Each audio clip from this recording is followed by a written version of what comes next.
48 anyos nga lalaki ginbuno patay sang live-in partner sang iyang manak sa San Miguel, Iloilo. Biktima nakaagom sang 21 ka pilas sa lawas. Si Zen Kilantang Sasa nakatuto. Nagakatulog na siningabahin sang balay sang pamilya Agunda ang 48 anyos nga si Albert Mallorca sang ginsulod sang 34 anyos nga si alias Ayan. Gilayon sini nga ginhatok-hatok sang buno si Albert. Natabo ang insidente sa Barangay Santo Niño, San Miguel, Iloilo, Miyerkules sang kaagahon. Ang biktima ang padrasto sang live-in partner sang suspect. Sang gabi antes sang krimen upod pa kuno ang duha kag pila kay mata sang ilang mga karelasyon nga nag-inom-inom. Kasi ikaw na paraguro eh. Pag kuhan na ako naman, vice-versa na. Tigaman lang ito. Buwa na ito.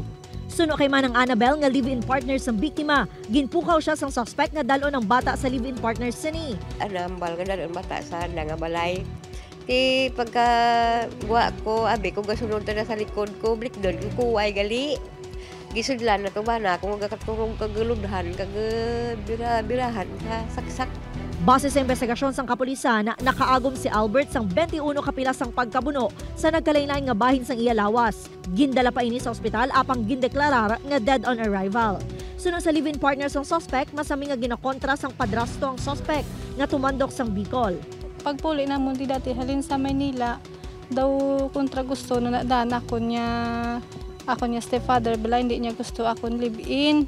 Pagpangimo naman ang ginalantaw nga rason sang kapulisan sa masami nga pagpangakig sang biktima sa suspect. Butang tabi no nga abi disgusto sa relasyon sang iya nga manak sa ato ng suspect, which is hindi man siya kasado sa iya nga sa iya sa nanay sang live-in partner sang suspect. Pagkatapos ng krimen, nakitaan pa sa CCTV footage si Ayan nga nagpadulong sa talamnan, kaginapatihan, nagpalagyo padulong sa Barangay Santa Teresa sa amuman nga banwa. Wala na ma-recover sang kapulisan ng kutsilyo nga gingamit sini sa pagpangbuno. Ginahulat pa sang kapulisan ng desisyon sang himata sang biktima kung magapasaga sang reklamo batok sa suspect. Upod kay Cirilo Nanduque, Zen Kilantang Sasa, One Western Visayas.